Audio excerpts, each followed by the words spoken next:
Good evening, everyone. Basi Lagani. We're doing a private share, but you are invited, and you could ask questions and interrupt if you want, and it might turn into conversation. I just hope the conversation is directed towards what we're trying to learn tonight, which is the Maimer celebrating the Rebbe's annual acceptance of the leadership, which happened on Tafshin Yud Aleph, 1951, and that was a year after the passing of his father-in-law.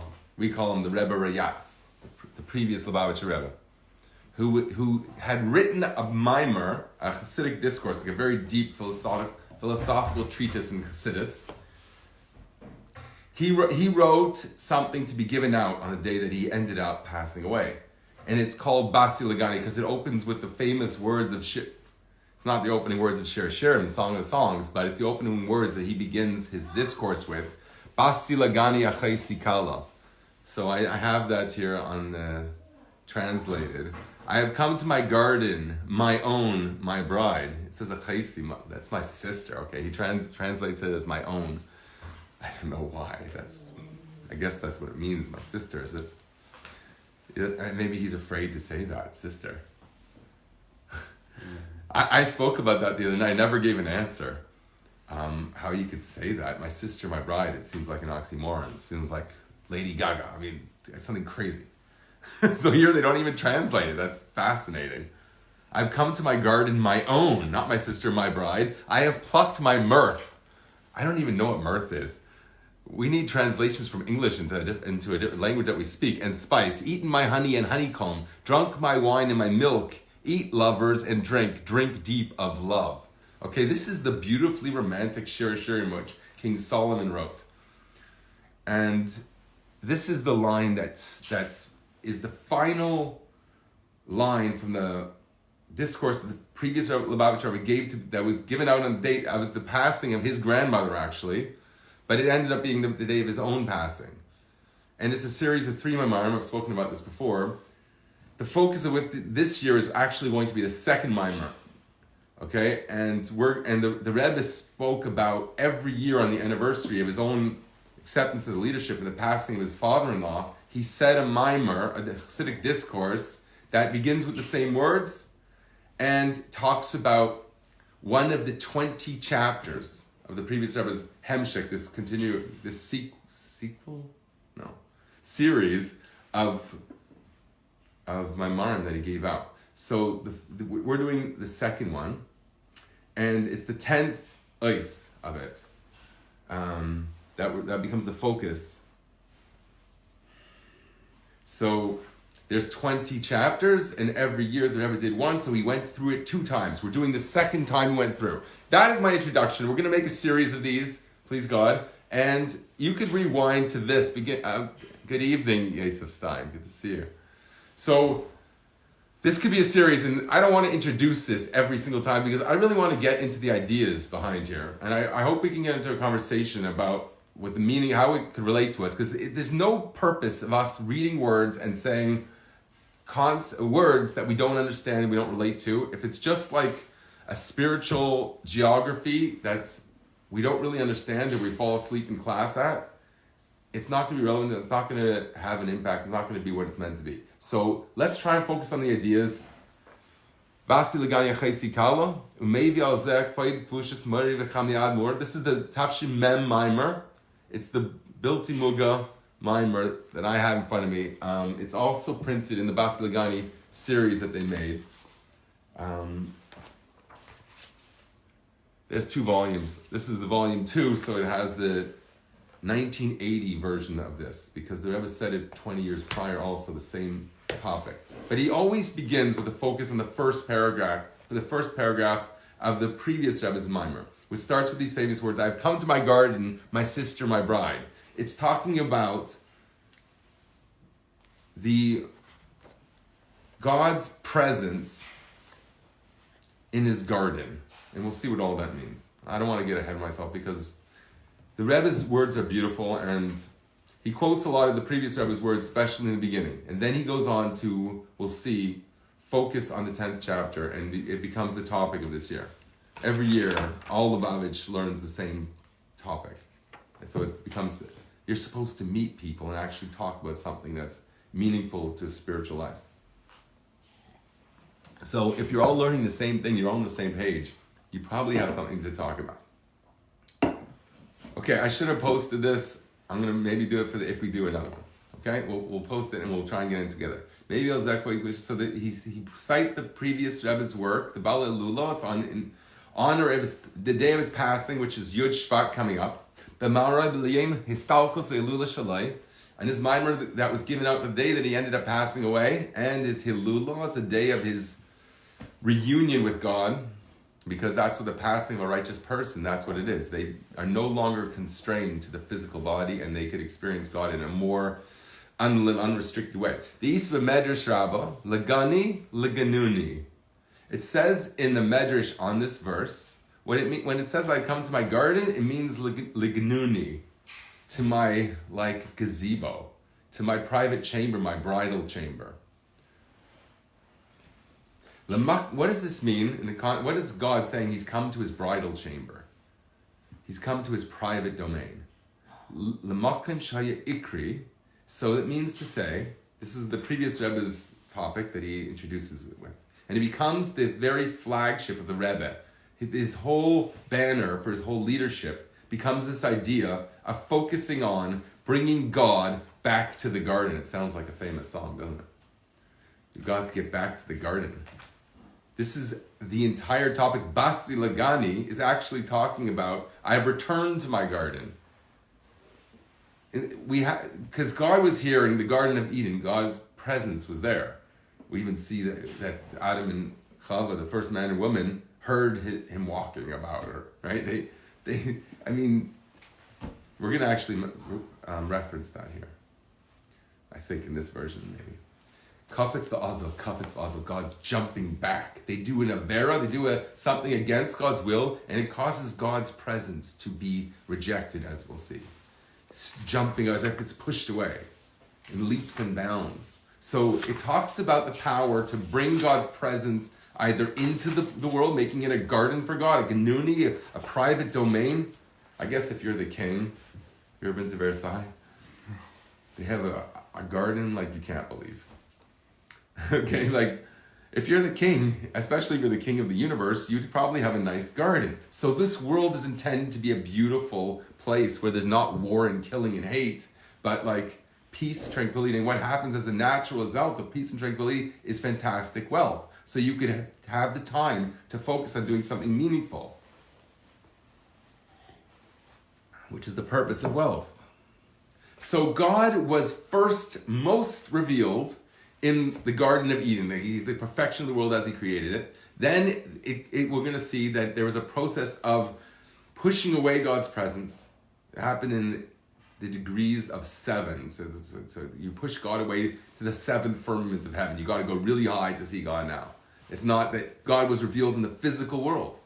And then it became more ephemeral, more removed, more aloof, into a spiritual realm that you have to meditate on the Tibet for 100 years before you could even have any idea what it's talking about. So it's completely removed. But when God's presence is let's for example say in the Holy Temple, there's miracles present there. So when God's presence is there, he defies the laws of nature if he so chooses. Sometimes he wants to he made the rules, so he doesn't want to break his own rules. There's reasons why. Every time God breaks his rules and does a miracle, there's a reason why he does it. Because everything is supposed to function according to nature. Ultimately, the greatest miracles will be revealed specifically in the most natural channels, which makes Purim and Hanukkah, the two rabbinical holidays, celebrating about miracles. For example, in the Purim story, everything is concealed. God's name isn't even mentioned. And there's no revealed miracles. It's all, when you put it all together, you say, wow, God, that's intriguing. That's fantastic. So ultimately, the highest level of godliness is when the physical world contains God's presence in a way you just see it very clearly, but not necessarily breaking the laws of nature. Now, just another point to develop this, and it's a little bit off topic, but nature itself is intended to be able to express a type of infinity, or an approach towards infinity, so that when the Garden of Eden existed, the physical world Well, I mean, it still exists, but when it was revealed in the physical world and you could go there, if you can get by the Kruvim with the swords, the whirling blades, if you can get by, or if you could find him, Alexander the Great, there's a whole thing, he's looking for Shar Hashem, the gate for God's domain.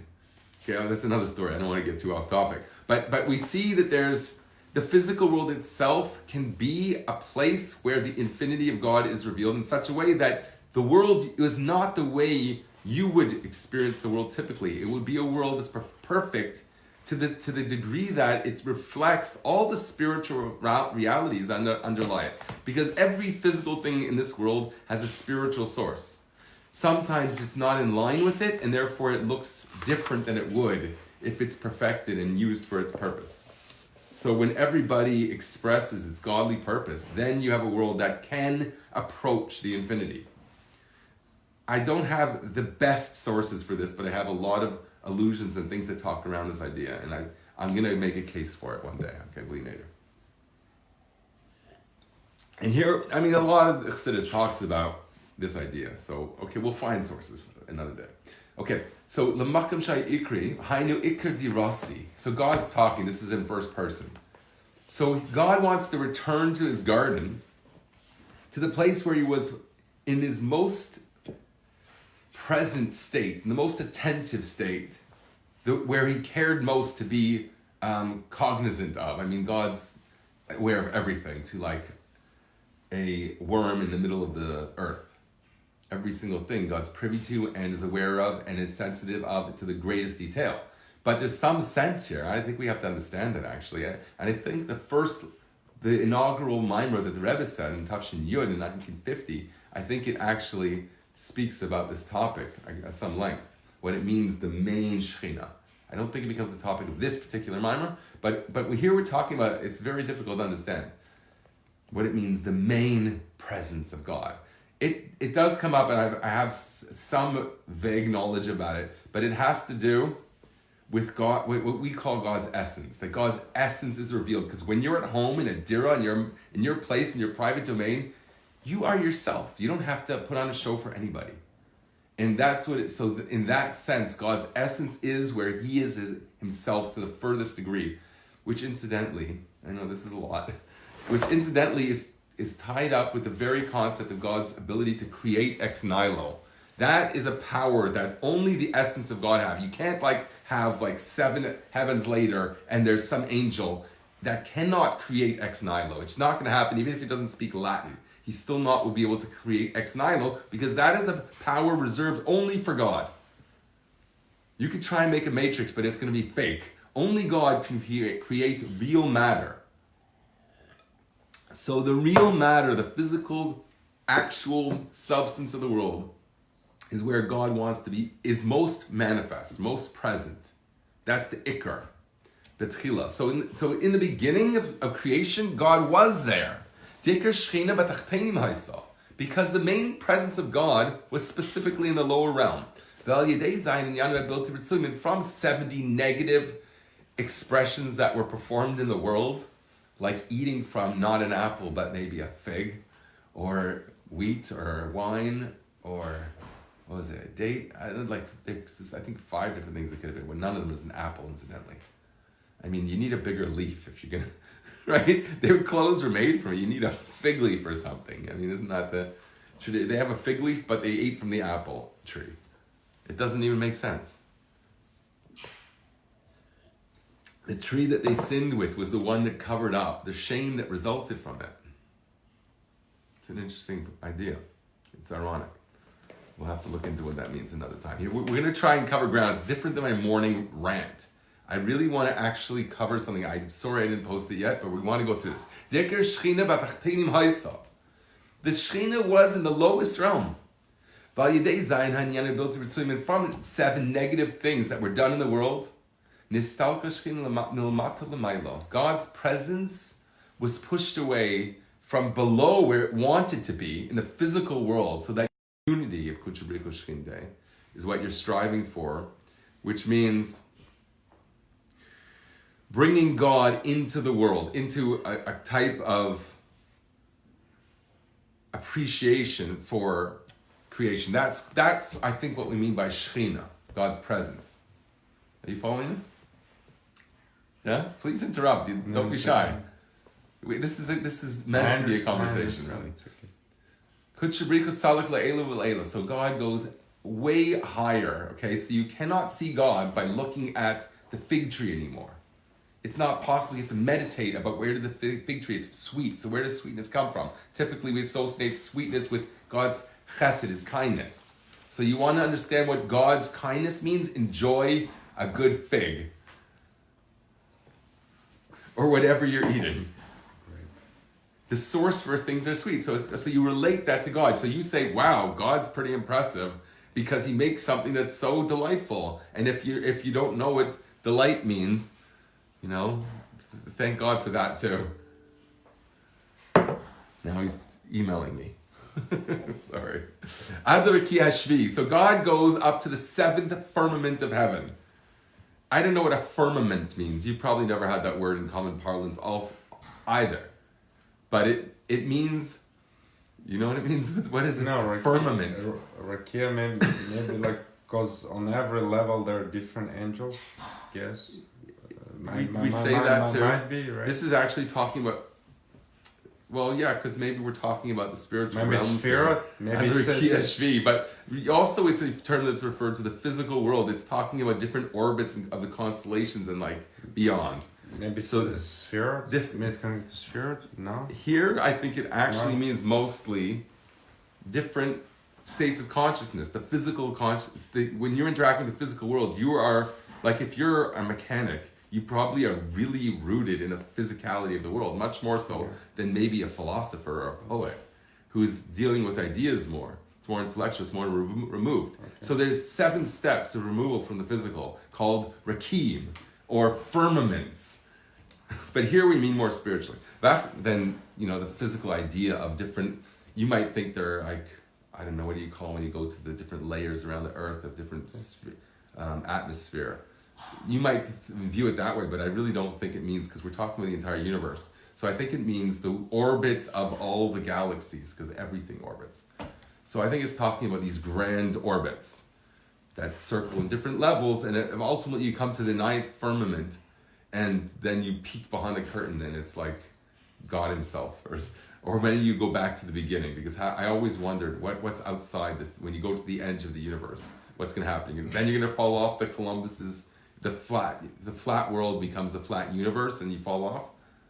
I think Einstein explains that you come back to the beginning, or something really clever. Who would ever think that? Just like when you're walking straight and you don't go off into nowhere, you go around, you'll end up back. Bugs Bunny famously throws the baseball, and it goes around the whole world, comes back. It's got like passport stamps for every country it passed through. So the same thing with the universe. But here we're talking, I think, about spiritual realities. So we're talking about Rakim. So we had 7 bad years, and then we have the 7 good years, the 7 generations of tzaddikim.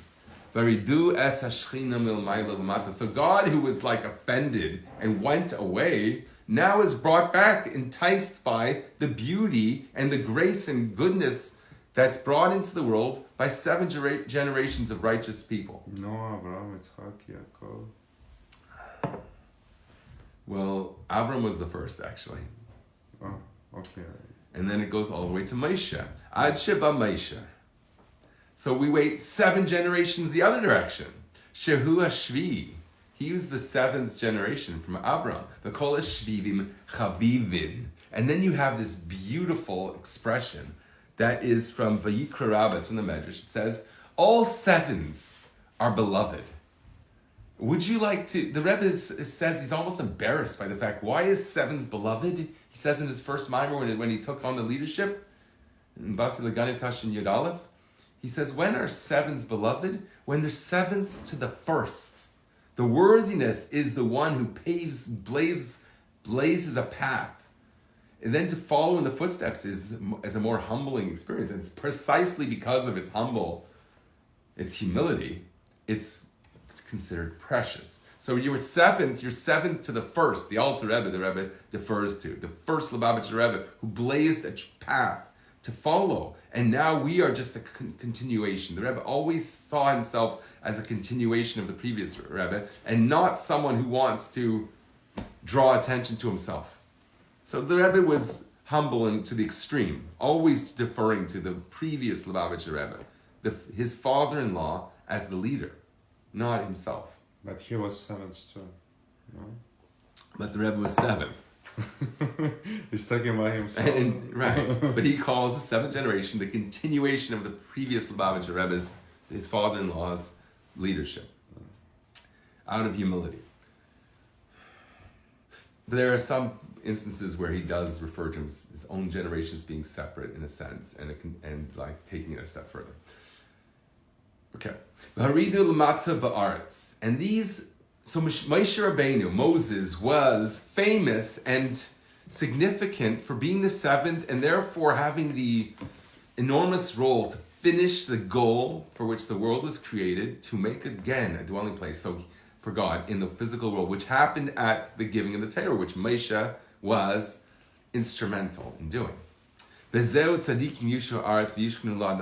we quote a verse from Tehillim. It says, Tzaddikim will inherit the earth and dwell forever upon it. It's a beautiful verse. Yes, we say it in Tehillim. The Avodas Tzaddikim, he lahashchin v'hamshich. What does it mean? Vayishkenu la'ad, they will dwell forever upon it. He's saying Tzaddikim are lahashchin. Vayishkenu, they will dwell like a shchina, as a neighbor. V'lahashkin is the word for shchina. So they cause the Shekhinah to dwell. I think sometimes they use the word an indwelling of the divine presence. I don't know such a word. I don't know what it means, but it sounds nice. Dwelling in is indwelling. It's a cool word. So this verse expresses the idea of causing God's presence to be welcomed in and beckoned in lower. That's our job, is to say, God, you're welcome here, in my backyard, in my front yard, in my gazebo, my ganuni. I want to make it a ganuni for you. So that's that's what a tzaddik does, a righteous person. Bechinas ad. And so, v'yishnu lo ad aleha, and they shall cause dwelling of that level of ad. So what does ad mean? Ad means forever.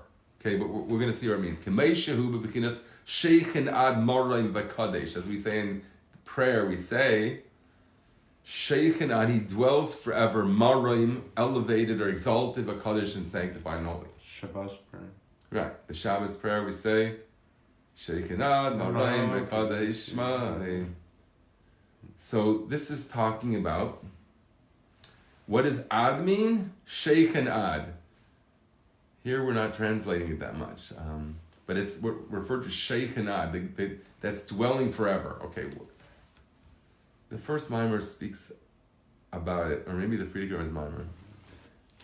You have it there in front of you, actually. What, this? No, it's in the beginning of this, but I don't want to look it up right now. We'll see if it mentions it, because I don't want to try and go from memory right now. Okay, Yashchinu Allah. So the aspect of ad. So here we're saying there's an aspect of God called ad, forever. That should dwell upon it. And so that's the verse, V'yishnu lo'ad aleha. That the tzaddikim caused God's aspect of ad, forever, to dwell upon the earth. Lamata ba'aretz. Ba'ilam hazeh, so what do you mean the earth? I'm going to tell you more. Ba'ilam hazeh atachtein, shein tachtein lamata memenu. In the physical world, the lowest possible dimension of existence, that there is nothing lower than that. You cannot go lower. Then when you go inside a quark and tell me what is on like the pores of a quark, there's nothing beneath that. It turns into raw energy. There's nothing to talk about anymore. You might as well study X-rays and look at gamma rays or something like that. I don't know if you could do that in one shot. But the idea here is there is a limit, which I find fascinating. I always thought if you go deeper and deeper, the infinity of God is expressed in the idea that the deeper you go, the bigger your microscope, you're just going to see more and more detail forever. But it seems to be that there's a finite. And in fact, there's a finite the other direction too. You're going to go to the other end of the universe. It's Mahalach Tafkuf Shana, it says. There's a distance. It might be a huge distance.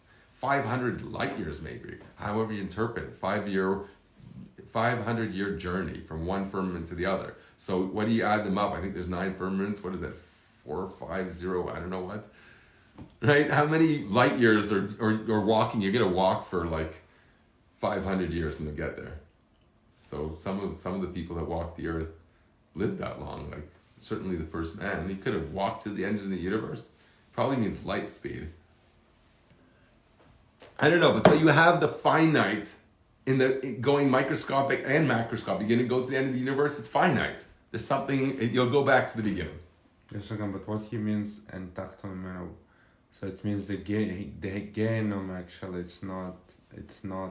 So it's actually above our world. Which is above? Genom. Gehenna. Yeah. It is above our world. It's more spiritual. It's a more spiritual world. So in a sense, you're right. Yeah. So there's spiritual worlds that are cleansing worlds, worlds of purgatory that have to do with purging a person spiritually. Yeah. We don't really know what that means unless you're a very spiritual person, because who could tell me what an angel feels like? According to Rambam, an angel, for example, the angel Raphael, who's in charge of healing, is an energy of healing. That's what it is. It's not like a guy with wings. I mean, in time it speaks about what wings mean. I'm not going to get into it now, but it has, you could interpret it metaphorically, but it doesn't, according to Rambam, when you really want to talk about its presence of an angel in the world, it's a power that exists in the world, like the power to heal.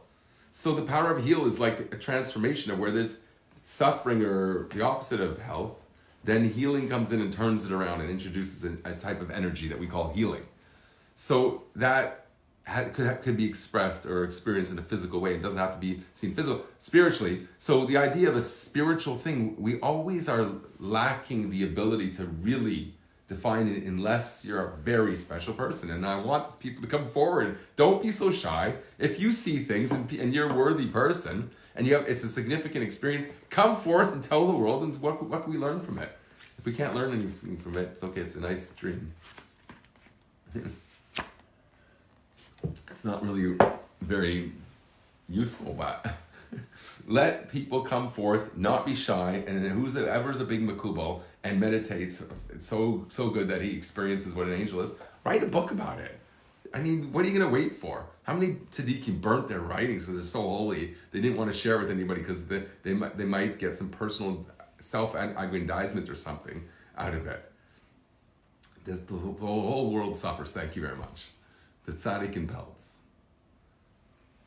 The tzaddik who warms himself up as opposed to sharing it. I mean, we're not interested in that humility. What do you say? Some stuff they didn't supposed to share. They weren't supposed to. It's true. I mean, very great people did this. Yeah. They wrote Chidusha Torah, like novels, insights into Torah teachings, and they burnt it. No one ever saw it. Yeah. I think that's like. I mean, when the first Lubavitcher Rebbe wrote a Sefer Shel Tzadikim, it was burnt up. Yeah. A lot of it was like he wrote the Sefer Shel Beinanim, which we have the Tanya, and he wrote a special book for Tzadikim, and it was burnt. It wasn't meant for us. Yeah. And also he wrote the entire Shulchan Aruch, a lot of which got burnt. So we mourn the loss of Sfarim. The Rebbe was all about redeeming Sfarim that was captured by communists. And to this day, Russia hasn't released all the manuscripts. So that's something mournful. I think it's horrible. Okay, my point is, here we're speaking about spiritual things that they might be very transcendent and difficult to relate to, and therefore we have to really. It doesn't even matter what it means spiritually, like as a vision or something. It only matters that vision only is relevant insofar as it inspires you and affects you. It's relevant to you anyways. So you don't have to see these things to learn from visions, for example, of Ezekiel. Okay, and the chariot, and all of it has meaning, and you're supposed to learn from it. Anyways, you look like you might have to go, or you're good? No. 9:15, I'm good. I'm not good. My eyes are just funny. I don't know why. Is the lighting here weird? It's just hard. Oh, you know what it is? It's because I don't know where to look in this camera. I don't know where my audience is. I know it's here, but it doesn't seem to line up. So that's making me dizzy. The virus is seeking Hulashkin Lahamshik as a Shil Mail Mata because ad, Kamaishu because shaken Admaran Vakadesh, Yishnu Alel, Lamata Barts, but Lamhaza Takni Jane Takni. Okay, there's a bit of a side point that I said about the finite nature of the world. And I don't really know what it means. I think if you take a microscope, you'll just get more and more detail forever. But maybe at some point it just becomes energy. So in the same way that the world sort of cycles back on itself, and you're going to end up in Hawaii when you go around the physical Earth. Same thing with the universe as a whole. Maybe when you go down to the infinite finite, with the biggest magnifying glass you've ever seen, and the spectacle and so himself is looking at the quarks, maybe he's going to see pure energy. Cycle the physical because it comes from the spiritual. So ultimately, maybe when you look in the deepest part of the physicality itself, you'll see pure energy, and it has its own circle. That's just a thought, because I don't know what it means that it's fine. I don't know how there can ever be an end. What is it? You're going to get like a marble that you can't break? That's what the philosophers thought. They thought an atom was originally meaning a ball or something, a particle that could not be pierced because it is matter itself. There's nothing smaller than it. It's the building blocks. You can't take a Lego and actually break it. No 2-year-old ever broke a Lego, unless they're Superboy or something like that.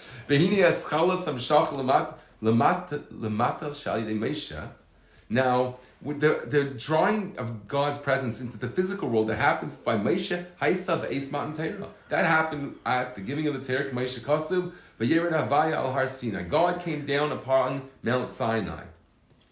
Okay, so we had that. Basi Lagani, I returned to my garden because I was already here in the Garden of Eden. I got to get back to the garden. It happened again. I came to my Ganuni. That was Har Sinai. Aval B'kvias, but to have this in a permanent way, because after Har Sinai, after the final alarm went off, and they said, okay, you can now cross the police line, you can walk around there, probably with your Nikes on too, and you don't have to take your sandal off. The Admas Kadesh. It's a holy land. You have to take off your shoes. Oh, so here we're not saying the future to come, but rather, Matan Torah, the giving of the Torah, was like an initial meeting. But the more permanent relationship took place in what we call the Mishkan, which is the sanctuary that we made in the desert. And we brought it into the Holy Land, and we had a sort of a revamped version of it. So the Mishkan was a portable sanctuary for God's presence, was a physical structure like a house. So that was B'kfiyas, here we call it. I mean, now when we compare the Mishkan to the Beis Hamikdash, the sanctuary to the Holy Temple, one is considered a temporary dwelling, the Mishkan, the sanctuary in the desert, because you can move it. And the permanent dwelling, when you got your permanent address, that is the Holy Temple made out of stone. Okay? So that is a much more permanent structure for God, rather than the Mishkan. Though the Mishkan will exist forever, somewhere beneath the, what do we call it? The, I can't remember the name of that movie. Yeah, but what was it called? I forget the name. Harabayit. Yeah, it's just like the labyrinth built there by King Solomon, because he knew they'd have to hide the ark somewhere, and he made a labyrinth underneath. And in the second temple, it never came up. It was still there, and it still functioned because that was the secondary Kachei Gadashim. It was a place, the Rebbe explains, that was meant from the onset of its creation of the Holy Temple. They had two places where the Aron could be. The Aron was like the battery that everything operated, so to speak. I mean, obviously not. But it had to be in a certain place for the whole thing to have meaning. There was two places it could be. One was hidden in these tunnels, and one was revealed on the Even Shasiya, right, it's sad on the Even Shasiya, right? On the Aron rested there. Aval b'kfiyas u'b'gila hayzeh b'asiyas hamishkan. As it says, make for me a sanctuary, and I will dwell b'seicham, within it, or within them. Umamshik b'maimer, and the Friedrich of his Maimer continues. Sham shachas ikar shchina b'tachteinim, v'shechanti b'seicham nasis ayidei avodas hafko hashekel nehera. So the drawing down of God's main Shechina, Ikar Shechina, the main presence of God, whatever exactly that means, because here it's really left to our imagination at this point. In this mimer, at least. Ikar Shechina B'Tachteinim V'Shechanti B'Seichim, expressed by the verse, I'll dwell among you if you make for me a sanctuary. This is a spiritual Aveda, a spiritual type of service of God. Because every mitzvah resonates. It's meant to speak to you as a way to define the way your character should be, the way your relationship with God should be. So, if we have a mitzvah to make us a place where God feels at home, that has to mean something to us in our life, in our relationship with God. So that is described as a certain Avodah called the transformation of darkness into light. And we're going to see how that is actually embodied in the structure of the Mishkan, the sanctuary, and in the names used for the parts that make up the planks, for example, we're going to learn about in this mimer. The names of them and the way that you take a word like keresh and you change it around to sheker and kesher. We're going to speak about the word keresh, which means planks. The krushim were made up. The Mishkan, the sanctuary, is made up of wooden planks. And these wooden planks are called krushim, wood made into krushim, like planks. And the word for krushim the letters can be restructured to form the word sheker, which means lie. And the point is to take of that lie and build a house fit for God into making that lie, or the power behind that lie, or the ability to lie and then not lie, into a standing plank in a house of God. So that becomes the krushim, and that's done through making a kesher, a bond, a knot. You tie yourself up to God rather than to other forces in the world.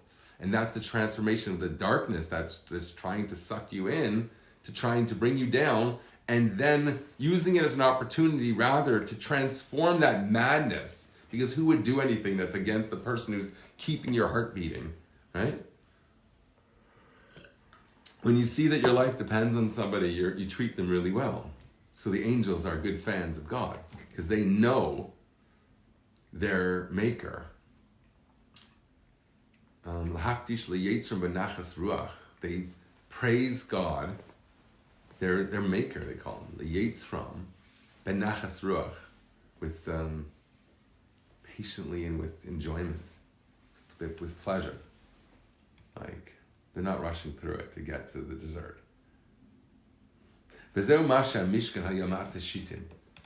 maybe we'll just do the first paragraph to there, okay? You can handle it? How you doing? 9:23. You want to go to 9:30? No, I'm fine. You okay? I'm fine.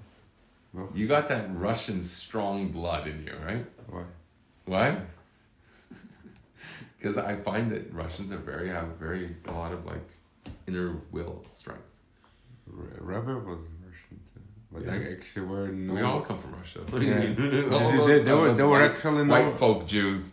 There were no Russian Jews. All the Jews coming from around Russia, because actually Jews weren't allowed to be settled in Russia. So They had to move around? No, they were like Poland, Belarus, Ukraine, all around. Mm-hmm. You had to have a special permission to actually live in Oh, Russia. Jews needed permission to live there. Yeah, they had like I don't know what's the name in English, but it was a line of settlement, I think. So Jews were not allowed to settle over this borderline. Okay. So this is all They keep the us in Jews pens. coming around. They keep us where they think that we. But it actually was good, like a ghetto, because Jews did assimilate actually. Right, it ended up helping us. Interesting result of that. Yeah, communism. Okay, so we are going to see how the structure itself, the sanctuary, is not just an architectural thing that you want to learn about or want to, who could stay awake through a course on architecture? I couldn't. I studied some art and art history.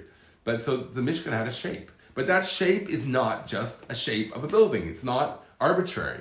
Everything about it is perfect and meant to teach you something, because it's Torah L'Lashon Hayra. The Torah means to teach.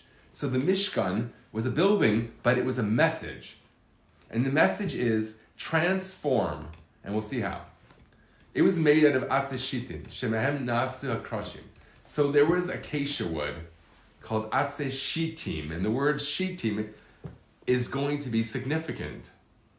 Shemahem nasu hakroshim, because they used these trees, the acacia wood trees, to make the kroshim, the planks of the Mishkan. You should make for kroshim of the Mishkan out of acacia wood. Really good quality. I don't know, what is it? Cedar? I don't know what. It's a type of really fine wood. Keresh or is it mahogany? I don't know. Keresh hu eisies sheker. So the planks, the same letters, kuf resh shin, are letters for the word lie. Shin kuf resh. Notice how they all sit on one point. They're like topsy-turvy. Lies they don't stand. The word emes, every letter in the word emes, truth, the opposite of sheker, has two legs to stand on. The aleph it has breadth to it that it stands on each letter in emes, whereas sheker, and also the shin kuf resh towards the end of the alphabet, whereas emes is the beginning, middle, and end perfectly. So it has a lot of interesting differences. But here we're talking about specifically the word plank is the same letters as lie. So you could, in Hebrew, we have magic power, abracadabra. We switch the order of letters and they have different meanings. So it represents a connection and also, in this case, a transformation. It takes the teachers of Torah, someone who has a lot of insight into the Torah, to tell you what's the relationship between like spellings of words with the same letters here in this case. So, Keresh hu eisi sheker, who has sheker de'ilam. So the world is a lie, right? I know lots of religions in the world talk about the fact that there's an illusion of the world. The physical world is illusory. And here we call it, in the Torah calls it a sheker, the lie of the world. In what sense is it a lie? Haba meshtus de le'umazeh. It's actually not the world itself that's a lie, but it's a bad thinking. It's bad thinking that brings about the lie of the world. And the fact that it's associated with the world itself is because the world inclines you to accept a certain foolish mentality. It says in Gemara Seita that a person would never transgress God's will were it not for a spirit of folly that possessed him. And through the divine service of making these planks for a Mishkan, a house for God, and they should be acacia wood specifically and standing upright specifically. So he's darshani, he's explaining the word atzei shitim, it's acacia wood. Shitim refers to shtus, which means folly, or we'll see exactly what type of folly. So you transform the folly, the mistake, or the lie of anything that's not God-driven. So any other objective in the world besides what you would do to get closer to God. So in other words, it doesn't mean that you don't have a family and that you don't have possessions. It means you love your family because God created an incredible thing called family.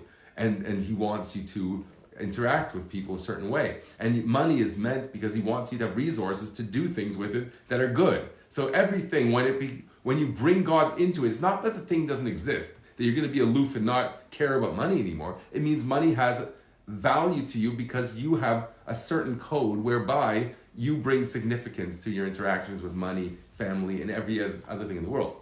So there's a tendency to be driven towards a foolish way of dealing with the world. But when you transform that and say, you know what, I'm not going to be that guy, and therefore you curb your inclination towards what we call shtus, foolishness, towards holiness, which is atzei shitim, transforming it, the shtus to the holiness which is used as a plank in the holy temple.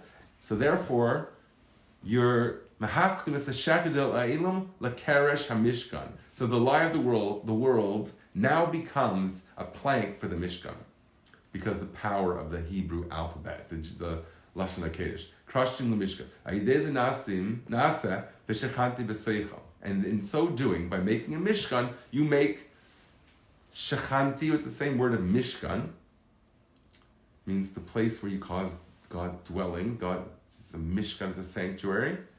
That causes shechanti b'seichel.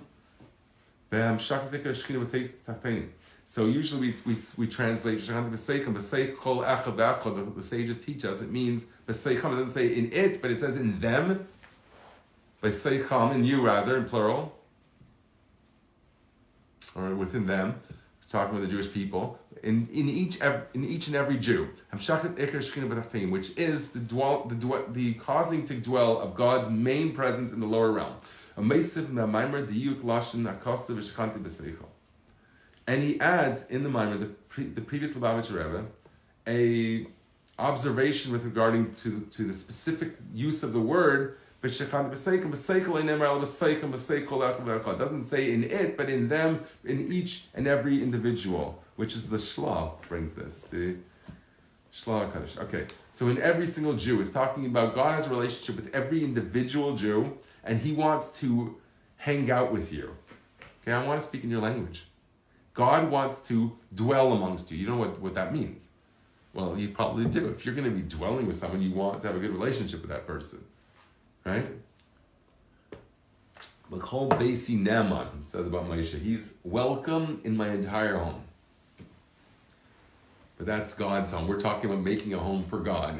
But that's a different perspective, but the same idea. That in every single Jew, through his devotion to God or his religious tendency or whatever you want to call it, of transforming the darkness into light, by doing so, you cause God's main presence to